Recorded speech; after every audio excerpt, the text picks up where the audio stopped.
नमस्कार दोस्तों, स्वागत है the motivational inspired YouTube channel में। यह उन दिनों की बात है जब एक सन्यासी सेब के बाग में अपना समय व्यतीत कर रहे थे। उस समय तक सन्यासी की प्रसिद्धि दूर दूर तक फैल चुकी थी।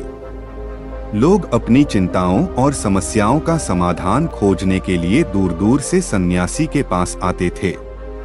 ऐसे ही एक दिन जब सन्यासी सेब के बाग में लोगों को उपदेश दे रहे थे, तो एक आदमी अपने 24 से 25 साल के बेटे के साथ सन्यासी की ओर आ रहा था।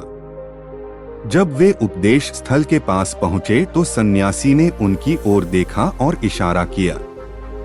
फिर उपदेश समाप्त हो गया और सभी लोग वहां से चले गए। तब सन्यासी ने उस व्यक्ति को अपने पास बुलाया और बैठने को कहा। उस व्यक्ति ने देखा कि चारों ओर हरियाली थी, मौसम सुहाना था, तरह तरह के पक्षियों की आवाजें गूंज रही थीं। ऐसा नजारा देखकर उस व्यक्ति को अंदर से बहुत शांति महसूस हो रही थी। इसके बाद सन्यासी ने उस व्यक्ति से आने का कारण पूछा। इस पर वह व्यक्ति बोला कि हे महात्मा, मैं अपने बेटे को आपसे मिलवाने के लिए 2 दिन की लंबी यात्रा करके आया हूँ। यह मेरा इकलौता बेटा है और वह हर वक्त थका रहता है। ऐसा लगता है कि इसमें जान ही नहीं है। इसका स्वभाव भी काफी चिड़चिड़ा हो गया है। अगर हम इससे कुछ भी कहें तो यह हमारी छोटी छोटी बातों पर गुस्सा हो जाता है। इसकी देखने की क्षमता भी उम्र से पहले ही कमजोर हो गई है और उसके बाल भी सफेद हो रहे हैं। इतनी कम उम्र में बूढ़ा दिखने लगा। मैं समझ नहीं पा रहा हूँ कि उसके साथ क्या हो रहा है। हे सन्यासी, मुझे अपने बेटे की बहुत चिंता हो रही है। मैं अपने बेटे को डॉक्टर के पास ले गया तो डॉक्टर ने कुछ दवाएं दी और कहा कि बेटा कम तनाव लेना। वह अपने दिमाग पर बहुत अधिक तनाव लेता है, इसीलिए उसकी यह हालत है। लेकिन उन्हें बहुत समझाने के बाद भी मुझे तनाव का मतलब समझ नहीं आया। मुझे नहीं पता कि तनाव क्या है, इसका कारण क्या है और इसे कैसे दूर किया जाए मेरे बेटे के मन को। लेकिन सबसे पहले मुझे यह समझना होगा कि तनाव क्या है, इसलिए मैं आपके पास आया हूँ। सन्यासी, कृपया मेरी समस्या का समाधान करें। यह सुनकर सन्यासी ने उनके बेटे को बहुत ध्यान से देखा। उसके चेहरे को देखा, उसकी आंखों को देखा, फिर उसके हाथों की नाड़ी भी जांची।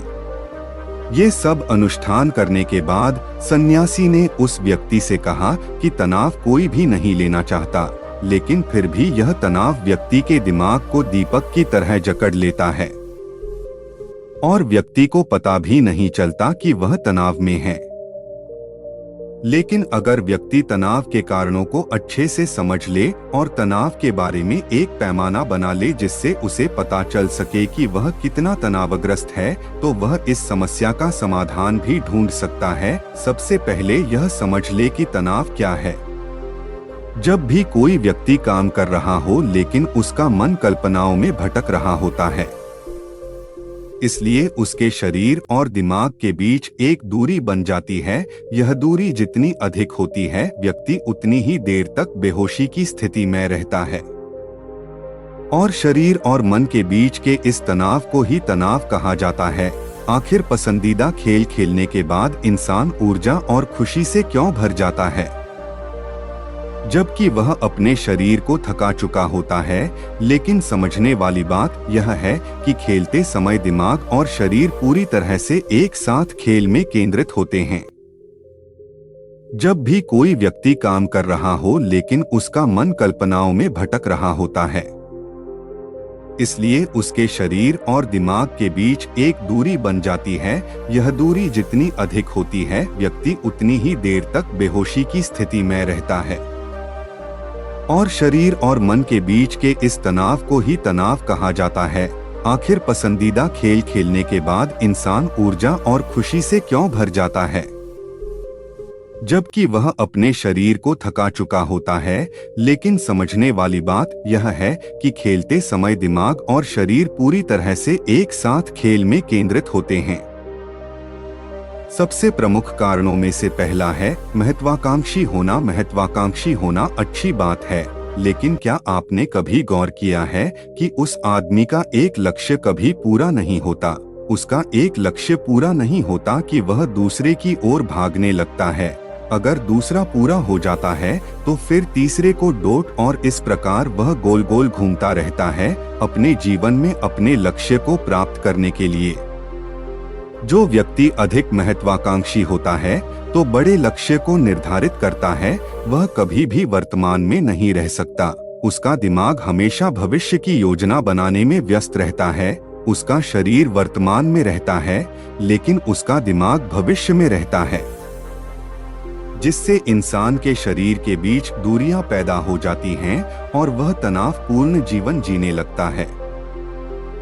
सन्यासी के मुख से यह बात सुनकर लड़के ने सन्यासी से कहा कि इसका मतलब है कि हमें लक्ष्य नहीं बनाना चाहिए, क्योंकि लक्ष्य निर्धारित करना भी महत्वाकांक्षी है। इसी बहाने सन्यासी ने कहा कि जीवन में लक्ष्य रखना कोई गलत बात नहीं है, लेकिन समस्या तब उत्पन्न होती है जब हम अपना सारा ध्यान उस लक्ष्य को प्राप्त करने के परिणाम पर केंद्रित कर देते हैं।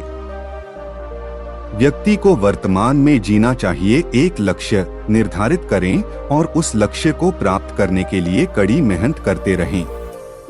लेकिन साथ ही आपको यह भी ज्ञान होना चाहिए कि आप अभी भी वर्तमान में जी रहे हैं और वर्तमान सत्य है। सन्यासी ने आगे कहा कि ईर्ष्या तनाव का एक और बड़ा कारण है।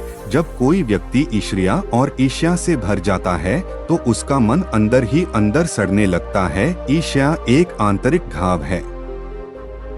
इंसान के शरीर का घाव तो ठीक हो सकता है लेकिन मन का घाव कभी नहीं भर सकता। इसलिए कभी भी दूसरों की उन्नति और खुशी से ईर्ष्या करनी चाहिए, क्योंकि ईर्ष्या तनाव का कारण बनाती है। इसके बाद सन्यासी ने तनाव का अगला कारण बताया और कहा, गलत काम भी मन में तनाव पैदा करता है। जो काम हमें करना पसंद नहीं है उस काम में हमारा मन नहीं लग पाएगा। हमारा शरीर वहीं बैठ जाएगा लेकिन हमारा मन कल्पना की उड़ान भरता है, जिससे शरीर और मन के बीच दूरी पैदा हो जाती है और व्यक्ति तनावग्रस्त हो जाता है। इसलिए व्यक्ति को हमेशा अपनी रुचि के अनुसार ही कार्य करना चाहिए। यदि व्यक्ति ने यह तय कर लिया है कि उसे कौन सा काम करना है और वह उसी काम को अपने जीवन का लक्ष्य बना लेता है, तब वह काम उसके लिए काम नहीं बल्कि खेल बन जाता है। लेकिन दोस्तों, अपने जुनून को फॉलो करो, यह कहना कितना आसान है, अपना सच्चा जुनून ढूंढना कितना मुश्किल है। क्योंकि आजकल ज्यादातर युवा सेलिब्रिटीज और सोशल मीडिया से प्रभावित हैं। वे किसी भी काम को अपना जुनून मानते हैं और फिर कुछ दिनों तक कोशिश करने के बाद उसे बीच में ही छोड़ देते हैं, क्योंकि यह उनका जुनून नहीं था और इस तरह वे अपना कीमती समय और ऊर्जा बर्बाद करते हैं। तनाव का चौथा कारण है दूसरों से अपेक्षा करना। सन्यासी ने उस व्यक्ति की ओर इशारा करते हुए कहा कि एक पिता के रूप में तुम्हें अपने बेटे से बहुत सारी उम्मीदें होंगी कि आपका बेटा बहुत सफल इंसान बने, आपका नाम रोशन करे और जैसा जीवन चाहे वैसा जिए, आपकी हर बात माने। लेकिन आज तक किसी की भी उम्मीदें पूरी हुई हैं। जब भी कोई व्यक्ति दूसरे से कुछ अपेक्षा करने लगता है तो वह अनजाने में तनाव पैदा करना शुरू कर देता है। खुद के लिए जरा सोचिए, अगर आपका बेटा आपके मुताबिक काम नहीं कर रहा है और वह वैसा नहीं बन रहा है जैसा आप उसे बनाना चाहते हैं, तो निश्चित तौर पर तनाव आपके दिमाग पर हावी हो जाएगा।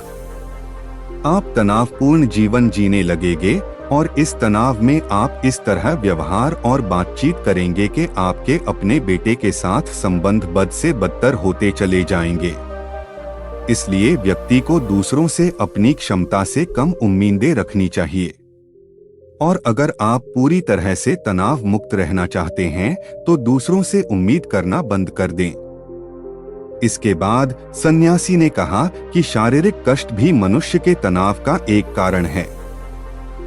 जब कोई व्यक्ति किसी शारीरिक दर्द से गुजर रहा होता है तो उसका पूरा ध्यान उस दर्द पर होता है और वह सारा दिन बस अपने दर्द के बारे में ही सोचता रहता है, जिससे उसका मन दुखद विचारों से भर जाता है और ऐसे में व्यक्ति तनावग्रस्त रहने लगता है।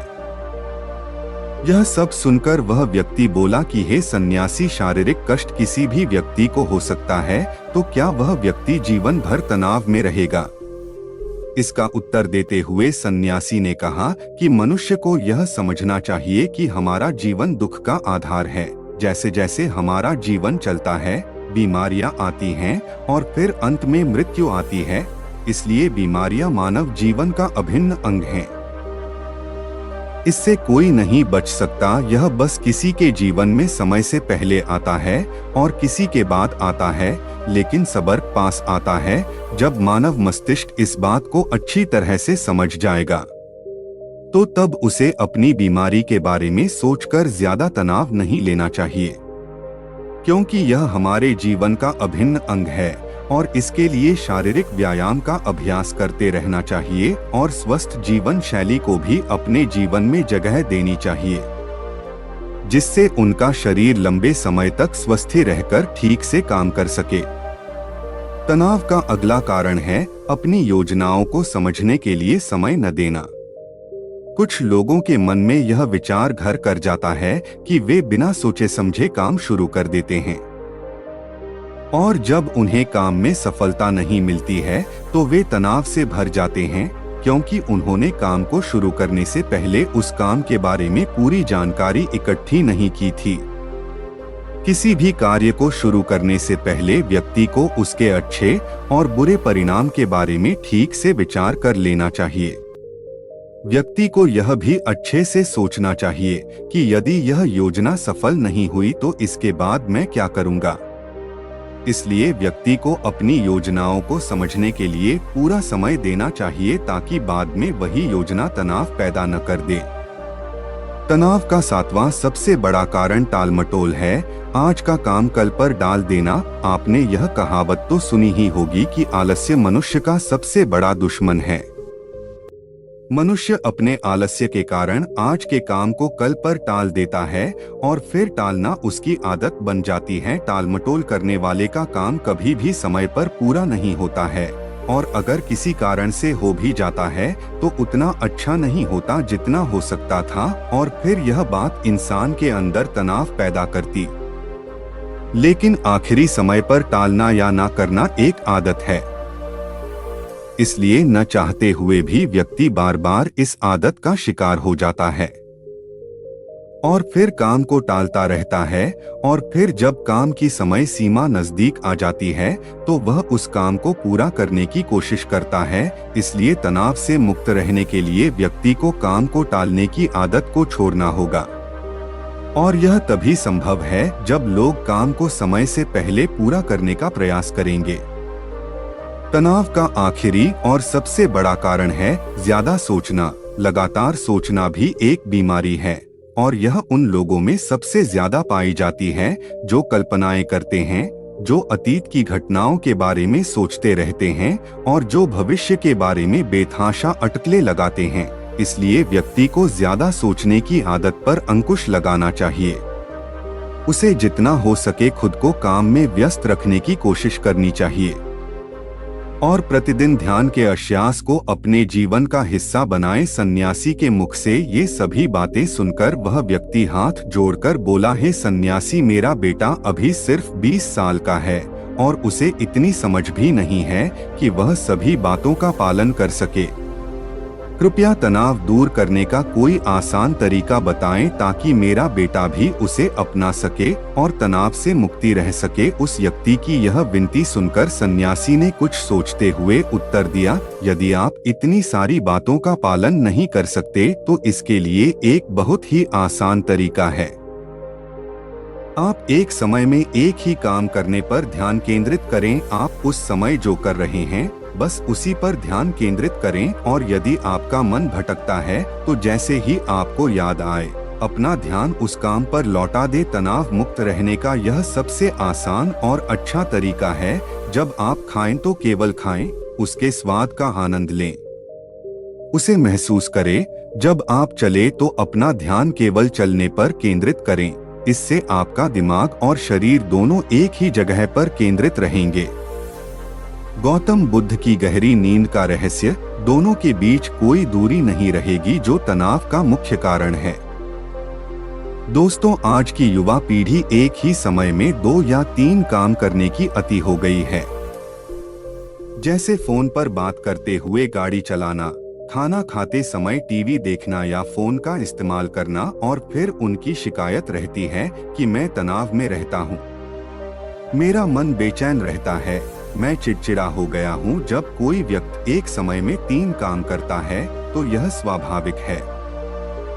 तनाव उत्पन्न होना, क्योंकि दिमाग एक समय में एक ही काम को पूरे ध्यान से कर सकता है। कभी भी एक ही समय में 2 चीजों पर पूरा ध्यान केंद्रित नहीं कर पाता है। इसलिए जहां तक हो सके एक समय में एक ही काम को पूरे ध्यान से करने की कोशिश करें। तो दोस्तों, मुझे उम्मीद है कि आपको इस वीडियो से बहुत कुछ सीखने को मिला होगा। नमो बुद्धाय।